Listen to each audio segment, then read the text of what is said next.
इसकी उम्र 6 महीना है, बकरी का घर का पाला हुआ बच्चा है, सिर्फ 6 महीने का बच्चा है और कोई जानवर नहीं है, मैं कुर्बानी करूं तो किसकी करूं? इतना सुनना था। नबी की दरियाए रहमत को जोश आया, नबी ने अपने पावर का इस्तेमाल किया।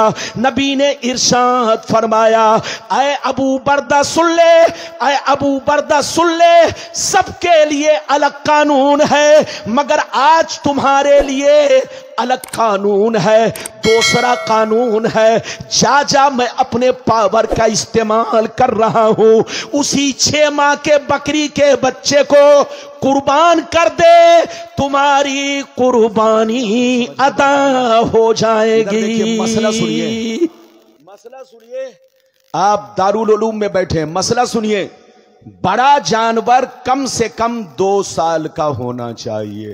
अरे बोलो, बड़ा जानवर, जल्दी बोलो। यानी बैल भैंस अगर आप कुर्बान करना चाहते हैं, बैल भैंस अगर आप कुर्बान करना चाहते हैं तो कितने साल का होना चाहिए? जोर से बोलो।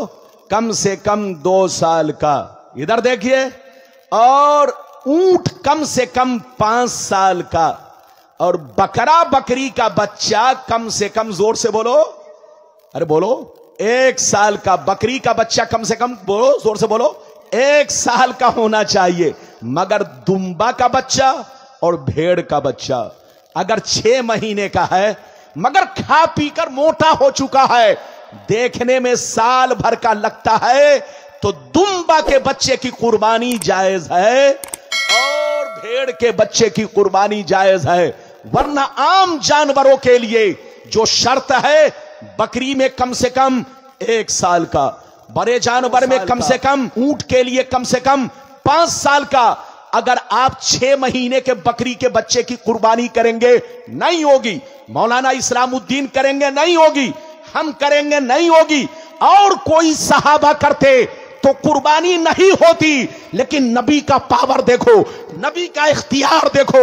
नबी ने किसी और सहाबा के लिए जायज नहीं किया, लेकिन अबू बरदा के लिए उस 6 माह के बकरी के बच्चे को अपने पावर से जायज कर दिया। यह है नबी का पावर कि किसी और सहाबा को यह जायज नहीं किया, हमारे लिए जायज नहीं किया, लेकिन अबू बरदा के लिए नबी ने अपने पावर से 6 माह के बकरी के बच्चे को जायज करार दिया। अल्लाह जब किसी को नबी बनाता है तो पावरफुल बनाता है। नबी जब चाहे, जिस वक्त चाहे, जिसके लिए चाहे, जो चीज चाहे जायज करार दें और जो चीज चाहे नाजायज करार दें। अभी मैंने आपको 2 हदीसें सुनाई, इजाजत है तो इख्तियारे रसूल पर एक और प्यारी हदीस सुनाना चाहता हूं, लेकिन ऐसे नहीं सुनाऊंगा। सारा मजमा हाथ उठाकर बोलो सुभान अल्लाह।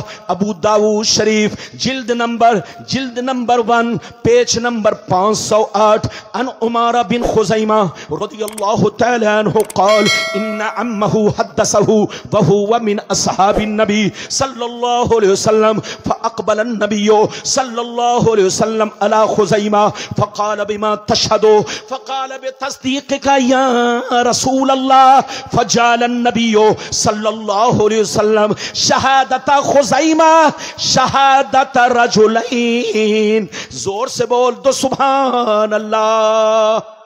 अच्छा ये बताइए, तकरीर करने में मेहनत है कि सुनने में? अरे जोर से बोलो।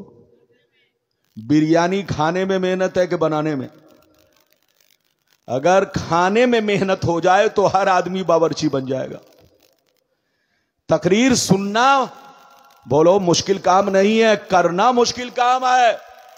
देख रहे हो इतने चैनल वाले मेरे सामने हैं, इन लोगों से हम लोग ज्यादा परेशान हैं। जहां जाते हैं ये लोग घेरे रहते हैं। मत पूछिए, इनसे कोई छुटकारा नहीं।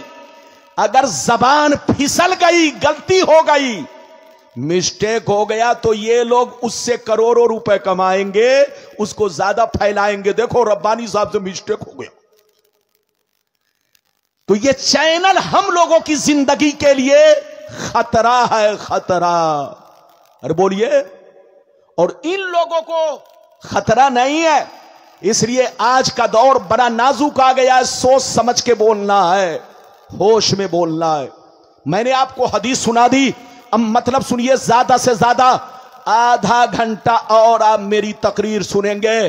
बोलिए शहजादा आला हजरत तशरीफ ला रहे, ये देखिए माशाअल्लाह, शहजादा आला हजरत तशरीफ ला, सारा मजमा खड़ा हो जाओ।